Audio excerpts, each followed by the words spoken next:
chemical properties of acid have been done. Now we will start from chemical properties of bases. हमने chemical property acid की ख़त्म कर ली, ठीक है।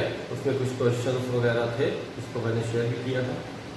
और अब हम पढ़ेंगे chemical properties of bases. Bases के बारे में जानते हैं कि वो बिटर टेस्ट होता है, कुछ ऐसी प्रॉपर्टीज़ के बारे में जानते हैं पहले मैंने बताया था इसको कि वो रेड लिटमस को ब्लू कर देता है। तो ये सारी, अब हम केमिकल के बारे में, केमिकली रिएक्ट कैसे करता है, ठीक है। नंबर 1 है, जैसे ही बेस मेटल से रिएक्ट करेगा तो वो क्या बनाएगा, एक साल्ट बनाएगा और हाइड्रोजन गैस जनरेट होगी, ठीक है। तो वो यही चीज़ लिखी हुई है, सोडियम हाइड्रोक्साइड एक बेस है प्लस जिंक से हमने रिएक्ट कराया इसका, तो ये बनाएगा Na2ZnO2 सोडियम जिंकेट साल्ट। ये सोडियम जिंकेट साल्ट है प्लस हाइड्रोजन गैस जनरेट हो रही है, ठीक है। हमेशा बेस जब भी मेटल से रिएक्ट करेगा तो वो क्या बनाएगा, एक साल्ट बनाएगा और हाइड्रोजन गैस जनरेट होगी। लेकिन ऐसा तो एसिड में भी था कि मेटल से रिएक्ट कर रहा था तो फिर वहाँ पे हाइड्रोजन गैस लिबरेट हो रही थी। यहाँ पे एक केस है कि सिर्फ स्ट्रॉन्ग बेस ही ज़्यादातर मेटल से रिएक्ट कर सकते हैं, या हाईली रिएक्टिव मेटल है तभी वो बेस से रिएक्ट कर पाएगा, अदरवाइज सारे मेटल बेस से रिएक्ट नहीं करते हैं, ठीक है। ये दिमाग में रखना है कि सारे मेटल सारे बेस से रिएक्ट नहीं करते हैं, सिर्फ स्ट्रॉन्ग बेस होगा वही मेटल से रिएक्ट करेगा, वो भी हाईली रिएक्टिव मेटल से।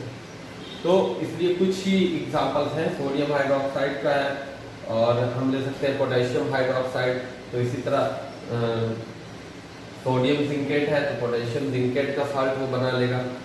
जिंकेट कहाँ से आता है, ZnO2 से आता है, मतलब यहाँ पे ये जो होता है ये फॉर्म बदल जाता है O2 से, ठीक है।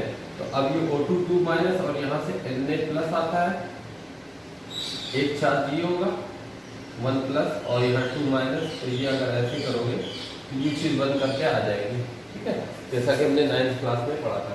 Na2ZnO2- plus hydrogen gas generate होगी। देन सेकेंड रिएक्शन पढ़ा हुआ वही न्यूट्रलाइजेशन रिएक्शन, जब एसिड से रिएक्ट करता है बेस, चाहे एसिड से रिएक्ट एसिड चाहे बेस से रिएक्ट करे, न्यूट्रलाइजेशन रिएक्शन ही होगा। तो वही है एग्जांपल यहाँ पे, सोडियम हाइड्रोक्साइड और H2SO4 सल्फ्यूरिक एसिड, इन दोनों का रिएक्शन हुआ तो सोडियम सल्फेट साल्ट बन गया और वाटर, साल्ट प्लस वाटर। हमें न्यूट्रलाइजेशन रिएक्शन में क्या होता है, बेस और एसिड आपस में लड़ेंगे, वो दोनों एक दूसरे को धराशायी कर देंगे, न्यूट्रलाइज कर देंगे, दोनों न्यूट्रल हो जाते हैं। तो वहाँ पे सोडियम साल्ट बन जाएगा, सोडियम प्लस वाटर बाहर निकल करके आ जाएगा और ये साल्ट इसी सोल्यूशन में रहेगा वाटर के, इसलिए एक्वस फॉर्म में आता है। थर्ड है, bases react with non metallic oxides to form salt and water. Non metallic oxides जो होते हैं वो एसिडिक इन नेचर, ठीक है, और जो मेटलिक ऑक्साइड होते हैं वो बेसिक इन नेचर होते हैं। वहाँ एसिड जब मेटलिक ऑक्साइड से रिएक्ट कर रहा था तो क्या बन रहा था, साल्ट वाटर बन रहा था, वहाँ न्यूट्रलाइजेशन रिएक्शन हो जा रहा था। यहाँ पे बेस जब नॉन मेटलिक ऑक्साइड से रिएक्ट करेगा जो कि एसिडिक इन नेचर होता है, तो वहाँ पे भी यहाँ बेसिस से रिएक्ट करने पर भी क्या बनेगा, न्यूट्रलाइजेशन रिएक्शन का ही एक एग्जाम्पल होगा। जैसे कैल्शियम हाइड्रोक्साइड एक बेस है प्लस कार्बन डाइऑक्साइड, ये देखो नॉन मेटल है उसका ऑक्साइड है, कार्बन एक नॉन मेटल है उसका ऑक्साइड है कार्बन डाइऑक्साइड। यहाँ पे कैल्शियम कार्बोनेट एक साल्ट बन गया, ठीक है, कैल्शियम कार्बोनेट का एक साल्ट प्लस H2O वाटर, तो ये भी एक न्यूट्रलाइजेशन रिएक्शन होगा। तो ये ध्यान में रखने वाली चीज़ है, इसलिए अलग अलग लिखाना पड़ा, नहीं तो न्यूट्रलाइजेशन रिएक्शन ही ये सब है।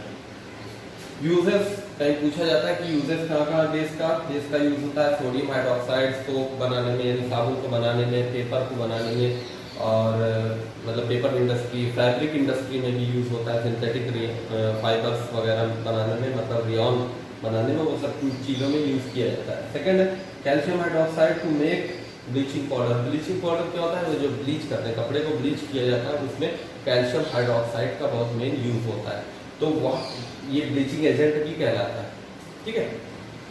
नंबर 3 है magnesium hydroxide used as acid to neutralise acidity. यहाँ पे मैग्नीशियम हाइड्रोक्साइड क्या है, ये एंट एसिड के तौर पे, यानी एसिडिटी जब पेट में बढ़ जाती है तो मेडिसिन में मैग्नीशियम हाइड्रोक्साइड ही होता है जो बेसिसिटी की वजह से न्यूट्रलाइज कर देता है एसिडिटी को। ये एक बेस है ये।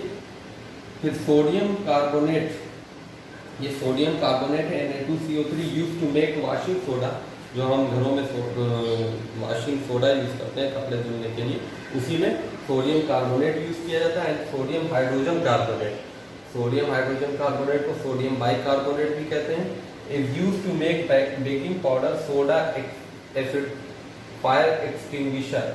मतलब ये सोडा वो बेकिंग पाउडर बनाने में यूज़ होता है। बेकिंग पाउडर जहाँ पे वो बनते हैं, ब्रेड वगैरह बनते हैं, उसमें बेकिंग पाउडर का यूज़ किया जाता है। सोडा एसिड, फायर एक्सटिंग्विशर, जहाँ पे यही सोडियम हाइड्रोजन कार्बोनेट होता है उसमें डाला जाता है, ठीक है। वहाँ से जो एक फायर एक्सटिंग्विशर होता है जिसमें कार्बन डाइऑक्साइड गैस जनरेट होती है, क्योंकि ये कार्बन डाइऑक्साइड गैस का सप्लायर एक तरीके से हो जाता है, वहाँ पे रिएक्शन होता है सल्फ्यूरिक एसिड से उसमें, तो वो रिएक्शन होता है तो कार्बन डाइऑक्साइड गैस जनरेट होती है बहुत ज़्यादा।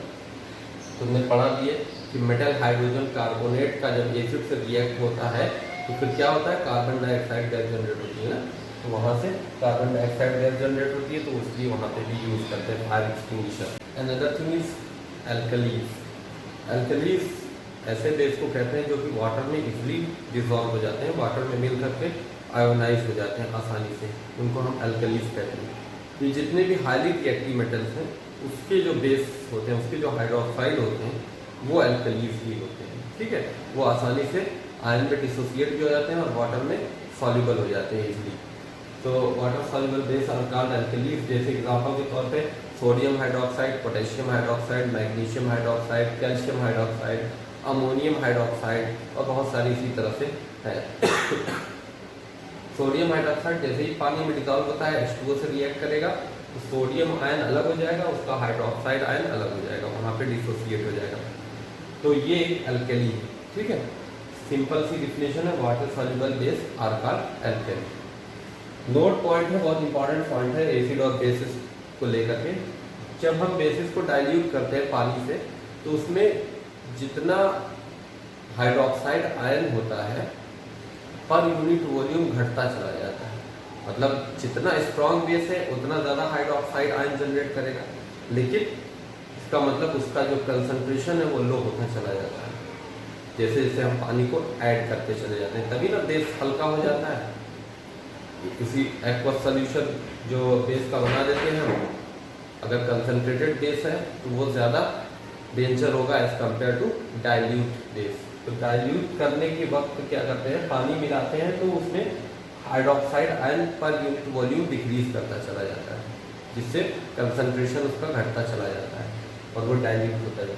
Where on diluting acid, acid को जब हम डाइल्यूट करते हैं पानी से तो चूंकि एसिड क्या जनरेट करता है पानी में, H+ आयन, तो H+ आयन कंसंट्रेशन उसका लो होते चला जाता है और फिर क्या होता है, एसिड डाइल्यूट हो जाता है, मतलब वो हल्का हो जाता है। कंसंट्रेटेड एसिड अगर यूज़ करोगे तो कहीं पे भी किसी भी सरफेस पे गिराओगे वो कोरोड कर देगा, लेकिन डाइल्यूट एसिड किसी सरफेस पे गिरेगा तो उतनी तेज़ी से वो कोरोड नहीं करेगा सरफेस में, तो वो डेंजर कम होता है डाइल्यूट एसिड। लैब वगैरह में कंसंट्रेटेड और डाइल्यूट दोनों रखा हुआ है। कंसंट्रेटेड का कलर कुछ और होता है, डाइल्यूट का कलर हल्का होता है, इससे भी पता लग जाता है।